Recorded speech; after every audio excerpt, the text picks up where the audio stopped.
Kalau ingin hasilnya bagus, itu ya kita harus cetak yang berkualitas, induknya yang berkualitas, seperti itu. Mungkin Mas seperti itu. Karena yang saya alami untuk saat ini, seperti saya juga lumayan untuk ini, penjualannya nggak begitu inilah.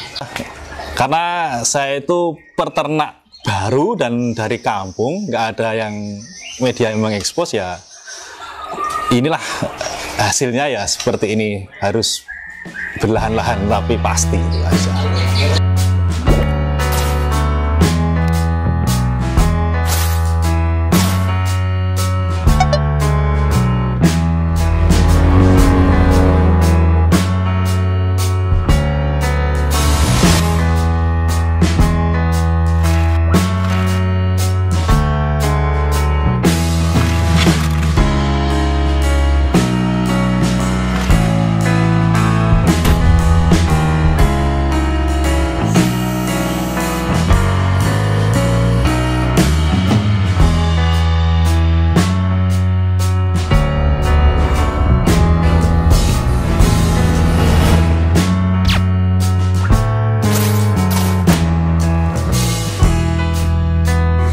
Belum berternak Mas, dulu masih hobi sebatas mendengarkan. Mulai beternak itu sebenarnya tahun 2019 Mas, pas mau COVID itu. Nah, terus kena COVID itu awal-awal itu dulu referensi teman Mas, misalnya seperti itu. Wah, ini burung lomba, ini buat indukan bagus ini. Ya udahlah, percaya sama teman, karena ya itu tadi, sama teman percaya ya kita beli gitu. Tapi ya belum bisa berhasil juga sih Mas, masih prosesnya itu beternak tapi belum bisa menghasilkan anakan itu belum. Oh, berarti gagal ya Mas? Gagal. Lama, kita berkali-kali nelor zong itu lama sekali Mas. Mengalami seperti itu Mas? Pasti mengalami Mas, pasti mengalami kayak gitu. Itulah proses untuk kita belajar, kan harus seperti itu dulu Mas. Gitu. Dan itu menjadi dendam yang baik Mas. Ya, betul. Harus bangkit gitu Mas? Ya, harus bisa dan harus lebih baik lagi kan gitu.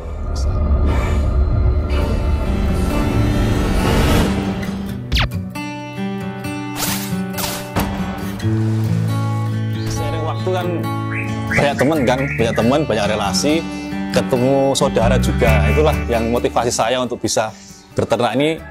Indukan saya percaya sama saudara saya Mas. Itu. Jadi beliau yang menyarankan, oh ini ono indukan bagus. Ya, saya ambil, kayak gitu. Waktu itu bagus menurut Mas Eki yang seperti apa? Ya, kalau menurut saya itu pertama ya murah itu yang pertama volume dulu, Mas. Gitu. Karena ini burung petarung ya? Iya, itu faktor dan volume itu bagi saya paling utama.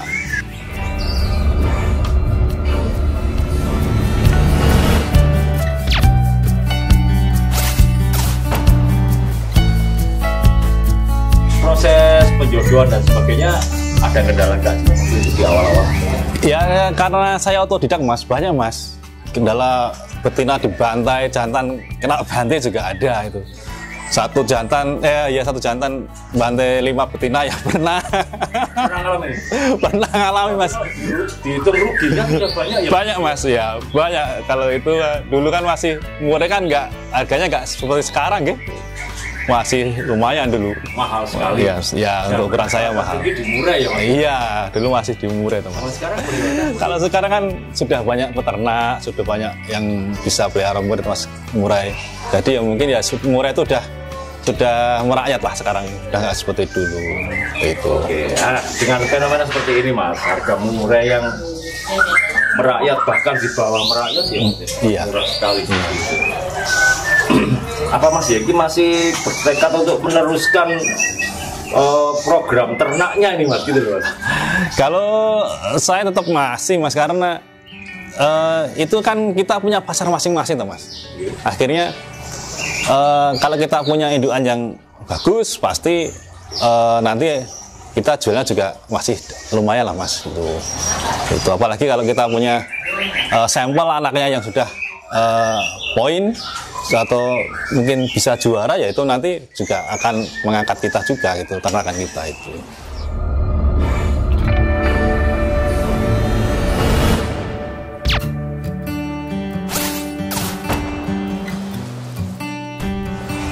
Untuk burung yang di sini sudah beberapa yang sudah juara mas, berarti sudah masuk level yang sedikit lumayan. Itu ada, itu sudah lumayan lah. Ada 4 kandang mungkin yang sudah kelihatan sampelnya. Karena yang lain itu masih baru mas. Ini termasuk baru 2023 saya mulai. Jadi belum keluar anakan yang untuk dilombakan, belum keluar, belum ada.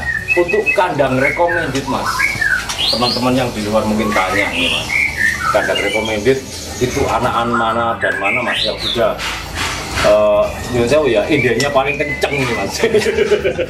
Ya, yang paling banyak itu anak halilintar. Sekarang baru bodol gitu. Itu terus bocil itu anak halilintar juga, anak halilintar JR. Terus pulang geni mas, pulang geni ini sudah banyak sekali anak yang juara, termasuk bocil banyak. Terus Bumi Langit sama Casper itu sudah ya, itu yang sudah kelihatan. Mohon maaf nih mas, pemasarannya bagaimana waktu itu?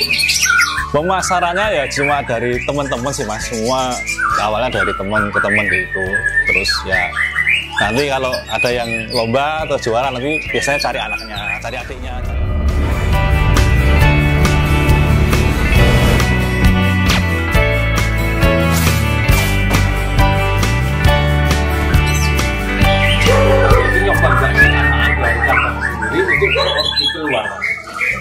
Untuk dipakai sebagai gaco gitu mas.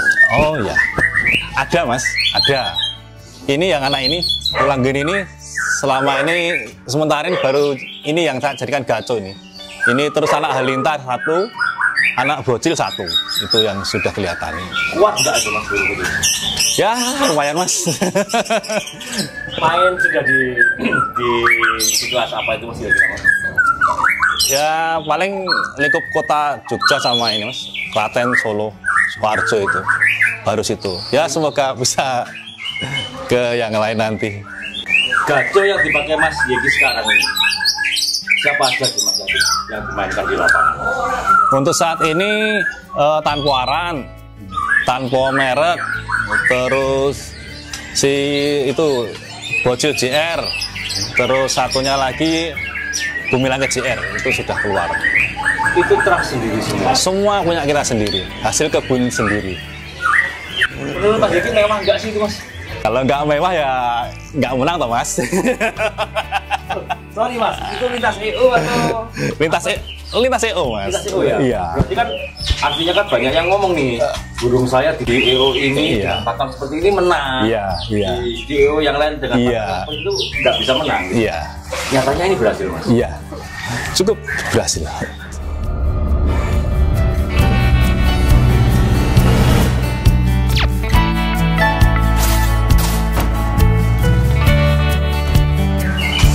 Lomba burung bagi Mas Yegi itu apa sih manfaat atau kerugiannya itu apa sih mas gitu mas?